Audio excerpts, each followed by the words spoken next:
வேலை முடிஞ்சிடும்ல? அதெல்லாம் முடிஞ்சிடும் தம்பி. அதான் நாங்க இருக்கோம்ல, நாங்க பாத்துக்கிறோம். நீங்க போய் உட்காருங்க. இல்ல இருக்கட்டும். பரவாயில்ல தம்பி, நீங்க போய் உட்காருங்க, நாங்க பாத்துக்கிறோம். சரிண்ணே, நீங்க வேலையை பாருங்க. சரிங்க தம்பி.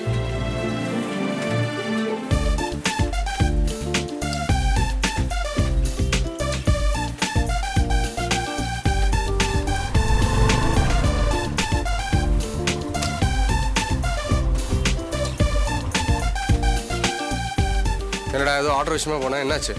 பேசிட்டேன், நாளைக்கு ஆர்டர் கொடுக்குறேன்னு இருக்காங்க. நட்ராஜ், நினச்சபடியே கம்பெனி ஆரம்பிச்சு நல்லபடியாக ரன் ஆகிட்டு இருக்குல்ல? சந்தோஷமா இருக்குடா. ஆமாம் ஷாம், இன்னும் நம்ம எஃபர்ட் போட்டு இதை இன்னும் பெருசாக கொண்டு வரணும்.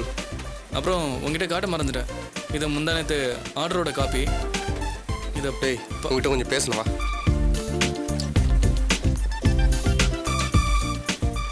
என்னடா சொல்கிறா? கம்பெனி ஓப்பனிங் அன்னைக்கு நீ அம்மாவை கூப்பிட்டு வராமல் வந்தது மனசுக்கு ரொம்ப கஷ்டமாக இருந்துச்சுடா. என்ன வேணா நடந்துருக்கட்டும், நீ அம்மாவை வீட்டில் விட்டு வந்துடக்கூடாது. டேய், நான் கூப்பிட்டோன்னு வந்தாங்களடா, அது நீ ஏன் பண்ணல? அம்மா இல்லாமல் நமக்கு எதுவும் இல்லை நட்ராஜ். அவங்க மனசை கஷ்டப்படுத்திட்டு நம்ம எப்பறம் நல்லபடியாக இருக்க முடியும்? இப்போ வேணா திவ்யாவும் திவ்யாவோட அம்மா சொல்கிறதும் உனக்கு பெருசாக இருக்கும். இதே இந்த 2 பேரை பற்றி கொஞ்ச நாளைக்கு முன்னாடி நீ என்னென்ன சொல்லிட்டு இருந்தேன்னு உனக்கு ஞாபகம் இருக்கா? அவங்கள பிடிக்கவே இல்லைன்னு சொல்லிட்டு இருந்த. அம்மா தான் உனக்கு புத்திமதி சொல்லி அவங்க கூட உன்னை சேர்த்து வச்சாங்க.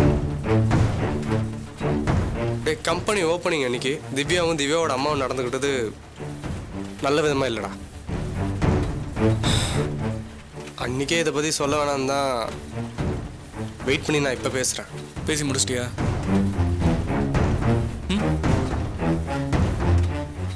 அம்மாவை நான் இன்னைக்காவது விட்டு கொடுத்துருக்கேனாடா. ஆனால் அவங்க நான் கூப்பிட்டப்போ வரலையே. நீ கூப்பிட்ட உடனே அவங்க வராங்கன்னா என்ன அர்த்தம்? டே, நீ ஸ்ட்ராங்காக கூப்பிட்டுருக்க மாட்டேடா. டேய் சும்மாரா, நம்ம வீட்டு ஃபங்க்ஷன் வர்றதுக்கு ஸ்பெஷல் வேற கூப்பிடணுமா? அவங்க மனசுக்குள்ள எதையோ வச்சுக்கிட்டு தான் இப்படிலாம் பண்ணுறாங்க. அதனால தான் எனக்கு கோவமாக வருது. திவ்யாவோ அவள் அம்மாவோ இவங்களை ஏதாவது ஒரு வார்த்தை சொன்னா கூட அவங்கள நான் விட மாட்டேன்டா. உனக்கு தெரியாது, ஆனா இப்போ எல்லாம் தலைகீழா மாறி போச்சு. அவங்க எல்லாருமே கரெக்டாக தான் இருக்காங்க. அம்மா தான் வேணும்னே எல்லாத்தையும் தப்பாவே பண்ணிட்டு இருக்காங்க.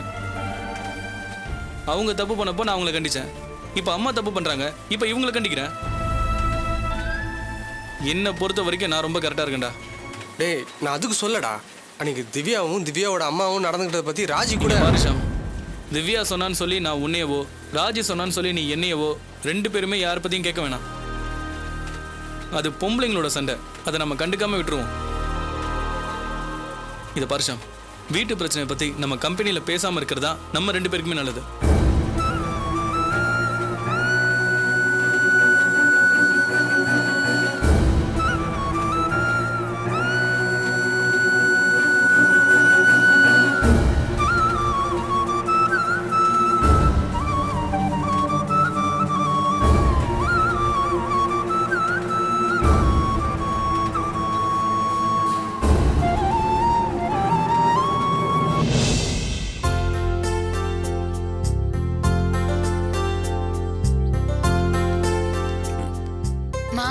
வாமா, வாங்க மாப்பிள்ளை, உள்ள வாங்க.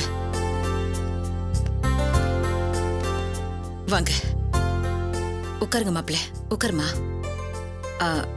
நான் குடிக்க ஏதாவது கொண்டு வரேன். அதெல்லாம் ஒண்ணு வேண்டாமா. இருமா.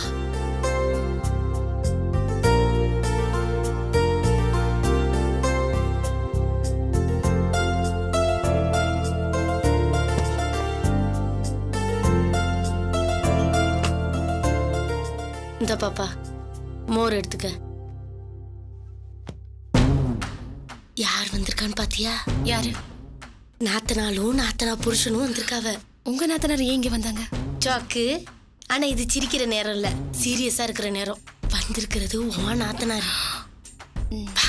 போய் நைஸா என்ன நடக்குதுன்னு பாத்துட்டு வருவோம். அதெல்லாம் ஒண்ணு வேண்டாம். ஏன் பாப்பா? வேண்டாம், விடுங்க. யாரோ எப்படியோ போயிட்டு போறாங்க.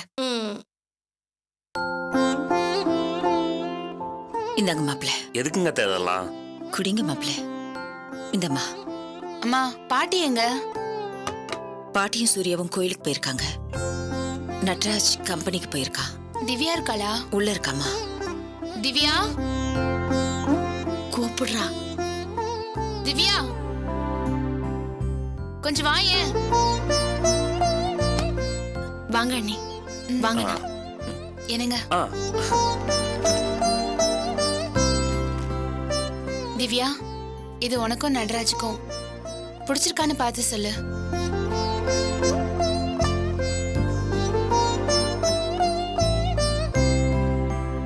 நல்லா இருக்கு. அம்மாவுக்கு மா, இது உனக்கு. எதுக்குமா இதெல்லாம்? வாங்கிக்கோ, பாரு.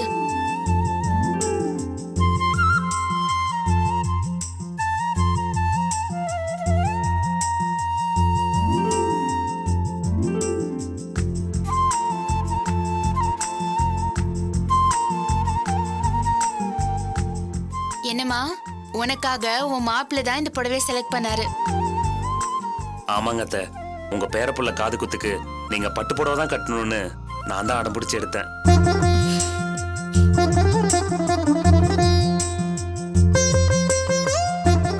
பிடிச்சிருக்காமா? விலை 4500 ரூபாய். ஐயோ, எதுக்குமா இவ்ளோ பணம் போட்டு வாங்கின? என்னம்மா, இந்த மாதிரி விசேஷத்துக்கு கட்டாம அப்புறம் எப்பதான் கட்டுவ நீ? இருந்தாலும் எனக்கு எதுக்குமா? மா, இது எங்க சந்தோஷத்துக்காக, நீ கட்டிதான் ஆகணும். என்னம்மா, புடவை பிடிச்சிருக்கல்ல? என்னம்மா இப்படி கேட்டுட்ட? இந்த மாதிரி புடவெல்லாம் கட்டுவேன்னு நான் கனவுல கூட நினைச்சு பார்த்ததில்ல. கவலையே படாதம்மா, உன் பேரன் பெரியவன் ஆனதும் இதை விட 100 மடங்கு காஸ்ட்லியான சேலையை உனக்கு எடுத்து கொடுப்பான். அதையும் நீ கட்டதான் போற.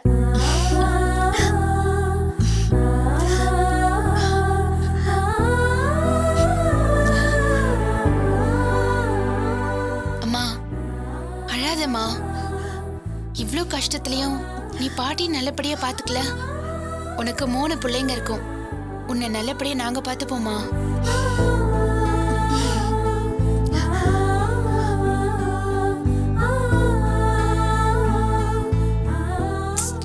கண்ணை தொடச்சுக்கோமா. அப்புறம் இதுல பாட்டிக்கும் சூர்யாக்கும் துணி இருக்கு. நீ போய் உன் அளவு ஜாக்கெட் எடுத்துட்டு வாமா. எனக்கு தெரிஞ்ச ஒரு டெய்லர் இருக்காரு, அவர்கிட்ட இப்பவே கொடுத்தா ஈவினிங் கொடுத்துருவாரு. சரிம்மா. திவ்யா, நீ கூட போய் உன் அளவு ஜாக்கெட் எடுத்துட்டு வந்துரு.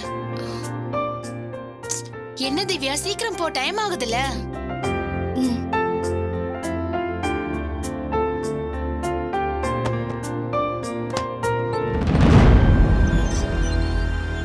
என்ன பாப்பா தேடுற? அளவு ஜாக்கெட். ஐயோ, என்ன பாப்பா நீ எல்லாத்துக்கும் இப்படிதான் பூம்பு மாடு மாதிரி தலையாட்டிட்டே இருப்பியா? ஆவட்டும் போவட்டும், அவரைக்காய் காய் காய்க்கட்டும், தம்பி பிறக்கட்டும், தம்பட்டங்காய் காய்க்கட்டும், அவனுக்கும் கல்யாணம் ஆகட்டும், அப்புறம் கூப்பிடுறேன்னு சொன்னாலும் ஒருத்தி. அந்த கதையால இருக்கு. ஐயோ, என்ன பாப்பா இது? நாளைக்கு சபையில உட்கார போறது நீயும் உன் வீட்டுக்காரும் தானே? முறைக்கு பார்த்தா உனக்கும் உன் வீட்டுக்காருக்கும் தானே பட்டு புடவையும் பட்டு வேட்டியும் எடுத்து கொடுத்துருக்கணும். அட போங்கக்கா, இதெல்லாம் எதுக்கு பேசிக்கிட்டு? ஷோ, அப்படிலாம் விடக்கூடாது பாப்பா. சின்னதா விட்டு கொடுத்தோன்னா அப்புறம் பெருசு பெருசா எதிர்பார்க்க ஆரம்பிச்சிருவாங்க. உன்னோட உரிமைய நீ எதுக்கு விட்டு கொடுக்கணுங்கிற? அவிய அம்மாவுக்கு பட்டு புடவை எடுத்து கொடுக்கணும்னு நினைச்சாவன்னா அது அவங்க சௌகரியம். ஆனா நாளைக்கு யாருக்கு என்ன பண்ண போறாவங்கிறதுன்னு முக்கியம். நாம ஒண்ணு சீல துணிக்கு வக்கத்து போய் இருக்கலையே.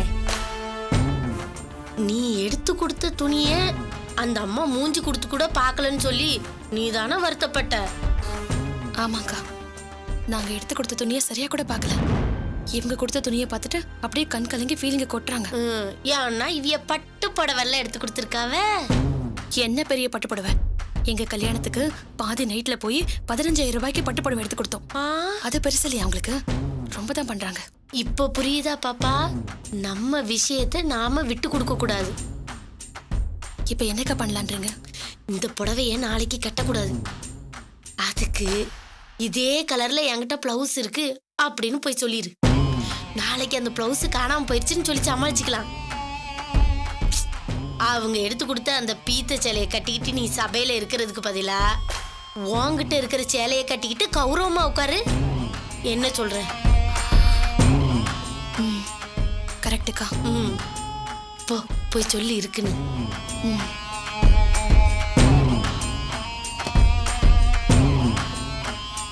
அண்ணி அந்த புடவைக்கு அதே கலர்ல என்கிட்ட பிளவுஸ் இருக்கு.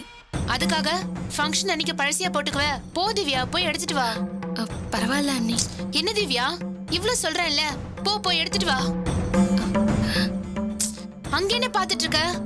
போய் எடுத்துட்டு வா. மதி, அப்படி செய்யணும் இப்படி செய்யணும்னு சொல்லி நம்ம தகுதிக்கு மீறி செலவழித்து போட்டுக்காதீங்கம்மா. அதெல்லாம் இல்லம்மா, நாங்க பாத்துக்கிறோம். குடு, நான் சாயந்தரத்துக்குள்ள எல்லாத்தையும் தைச்சு வாங்கிட்டு வந்துடுறேம்மா. அந்த பேக் எடுங்க.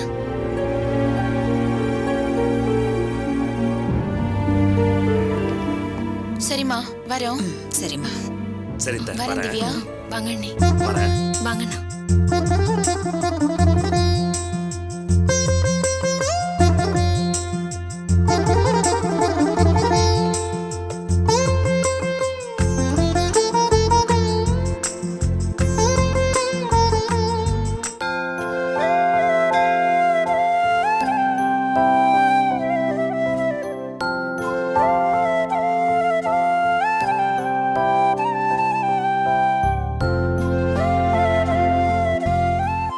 அம்பாள் புண்ணியத்துல யாகம்லாம் நல்லபடியா முடிஞ்சது. ரொம்ப சந்தோஷம் சாமி. யாகம் நல்லபடியா முடிஞ்சது. அம்பாள் அனுகிரகத்துல எல்லாம் சேமமா வளர சந்தோஷம். சாமி, இதை நீங்களே முடிச்சு கொடுத்துருக்கலாம். இல்ல, இதை செய்யறதுக்கு குருக்கள் இருக்காருன்னு சொன்னேனே, அவர் தான் இதை செய்யணும். പ്രശ്നം നോക്കുന്നതാണ് എന്റെ ജോലി. മറ്റപടി നല്ലത് കെട്ടത് ചെയ്യുന്ന എന്റെ ജോലിയില്ല.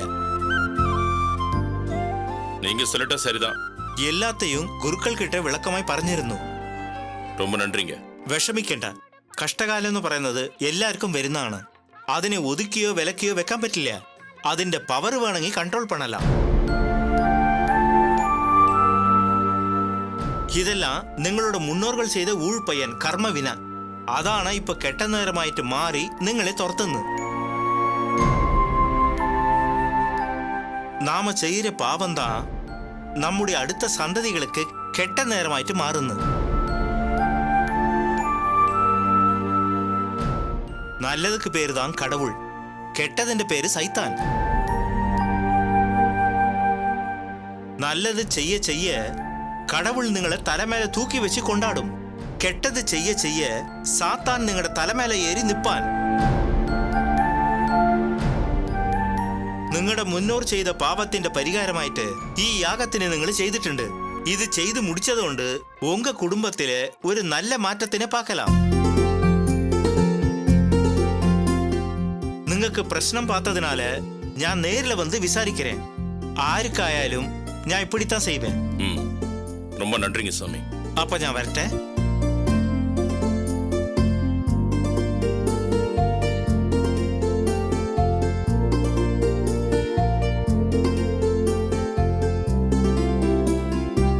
சாமி, ஒரு நிமிஷம்.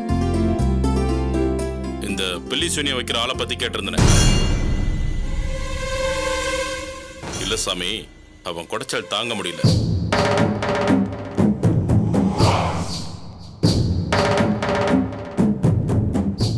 ഉള്ള ഞാൻ പറഞ്ഞതുதான். നാമ ആർക്കും കെട്ടത് ചെയ്യാതിരുന്നാലേ നമുക്കും നമ്മ സന്തതിക്കും നല്ലതേ നടക്കും. புரியுது சாமி. இருந்தாலும் அவன் என்ன பழைக்க விட மாட்டானே. அவன் என் அண்ணன் பையன்தான். ஆனா பரம விரோதிக்கு மேல இருக்கான். அவன் என் பிசினஸ் அத்தனையும் காலி பண்ணி என்ன நடுரோட்ல நிக்க வச்சிருவான் போல இருக்கு. எனக்கு வர்ற கோவத்துக்கு அவனை கொன்னு போடணும் போல இருக்கு.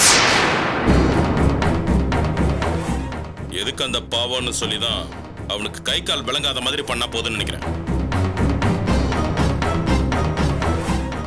பாட்டி, இங்க கடை இல்லைன்னு நினைக்கிறேன். நான் போய் அர்ச்சனை தட்டு வாங்கிட்டு வரேன். நீங்க இங்க வெயிட் பண்ணுங்க பாட்டி. அவனுக்கு ஏதாவது பண்ணி ஆகணும் சாமி. ശരി, അയാളെ നിങ്ങളുടെ വീട്ടിൽ അനുപ്പി വെക്കறேன். நீங்களே பேசிக்கங்க. அது போதும் சாமி. அப்போ ഞാൻ പുറപ്പെടട്ടെ. சஞ்சய், வா.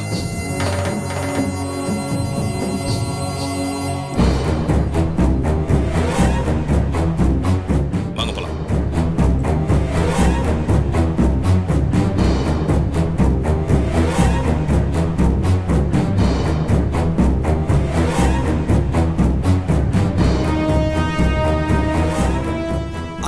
என்னையா மனுஷன் கூட பிறந்த அண்ணன் பையனுக்கு செய்வன வைக்கிறேன்றா.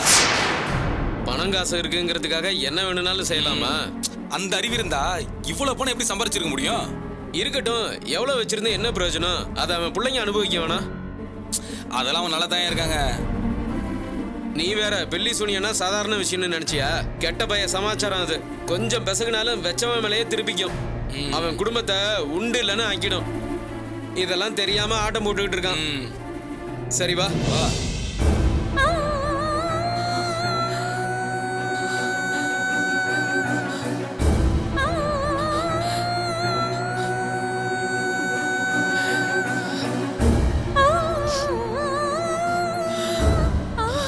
பாட்டி வாங்கிட்டேன், வாங்க நம்ம கோயிலுக்குள்ள போலாம். சீக்கிரமா வீட்டுக்கு வர போகணும் பாட்டி, படிக்கணும். இல்ல, பூஜை முடிஞ்சதும் நீ வீட்டுக்கு போ, நான் அப்புறமா வரேன். பாட்டி நீங்க எப்படி தனியா? என்னை பத்தி கவலை இல்லம்மா, நான் ஒருத்தர் பார்த்தே ஆகணும். வா.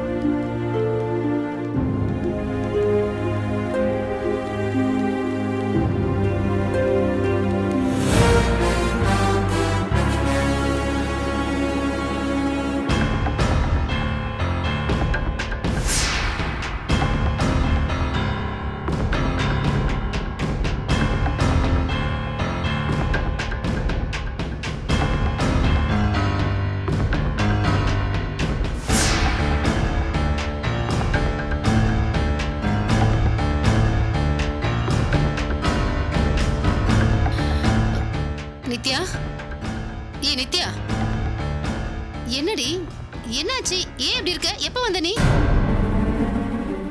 உடம்பு முடியலன்னு சொன்னியே, என்னாச்சு? சரியாயிடுச்சா இல்ல டாக்டர் கிட்ட போலாமா? ஏண்டி, நீ 2 நாள் கழிச்சு வருவேன்னு சொன்னதுனால தான் நாங்க யாகத்தை இன்னைக்கு ஃபிக்ஸ் பண்ணோம். நீ இன்னைக்கே வருவேன்னு சொல்லி தான் நாங்க வெயிட் பண்ணி உன்னை கூட்டிட்டு போயிருப்போம்ல. ஏய், கேக்குறாங்கல்ல, வாய் மூடிட்டு சும்மா இருக்க, ஏதாவது பதில் சொல்ல. வாயை திறக்கறாள பாத்தியா, கல்லூலி மங்கி. இவளை பெத்துட்டு நான் படுற அவஸ்தை கொஞ்சமா நஞ்சமா? உன்னால நான் பட்ட அவமானம் கொஞ்சம் நினைக்கிறியா? ஏய், நான் என்னடி பண்ண? பொண்ண வரைக்கும் போதும். பெத்த கடமைக்கு ரொம்ப ரொம்ப நல்லது பண்ணிட்டேன். வர வழியில எங்கேயாவது செத்து போயிடலான்னு தோணுச்சு. ஏய், ஏன் இப்படி எல்லாம் பேசுற? பேசாம உன்னை யார் எனக்கு ஃபோன் பண்ண சொன்னது? என்னடி இது?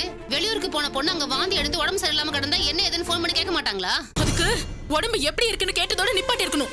தேவையில்லாம எதுக்கு பேசுன? என்னம்மா, என்ன நடந்துச்சு? இவங்க போன்ல அந்த பாபு பத்தி பேசினதை எல்லாரும் கேட்டுட்டாங்க. நான் பழி வாங்கதான் மறுபடியும் வேலையில சேர்ந்திருக்கேன் அப்படி இப்படின்னு ஒளறி கொட்டிட்டாங்க.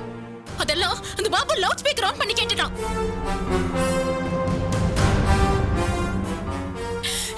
இப்ப நான் எப்படி ஹெச்ஆர் மூஞ்சில முழிப்பேன்? ஆமா, விட்டு தொலை. இனிமேலாவது அந்த பக்கம் போகாம இருப்பல்ல நீ. கொஞ்சம் வாயை மூடிட்டு இருக்கீங்களா? இதுக்குதான் இவ்ளோ கஷ்டப்பட்டேனா, அவமானப்பட்டேனா? அவனை பழி வாங்கணும்னு எல்லாத்தையும் தாங்கிட்டு இருந்தேன். இப்போ இப்போ அத்தனையும் வேஸ்டா போச்சுல. பாருமா, இப்பதான் பரிகார பூஜை பண்ணியிருக்கோம். இதுக்கப்புறம் நமக்கு எல்லாமே நல்லதா தான் நடக்கும்.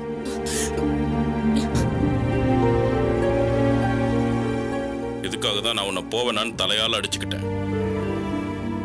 இப்போ ஒன்னும் கெட்டு போகல. நீ உள்ள போய் நடந்ததெல்லாம் மறந்துட்டு அமைதியா இரு. எப்படிப்பா?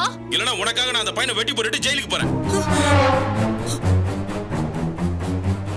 இப்போவாது நான் சொல்றத கேளு. எல்லாத்தையும் சேர்த்து வச்சு வட்டி முதலமா கொடுக்கறேன். நீ கவலைப்படாம இருமா.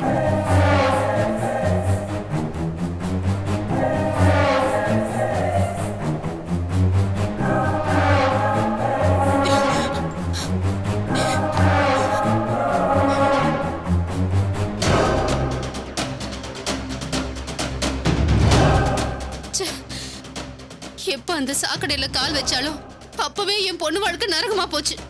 நீ புலம்பாம சும்மா இருக்கியா? எப்படியோ நம்ம பொண்ணு வந்து சேர்ந்தாலே அது மட்டும் நமக்கு போதும். மொத்ததெல்லாம் கால நேரம் வரும்போது பார்த்துக்கலாம்.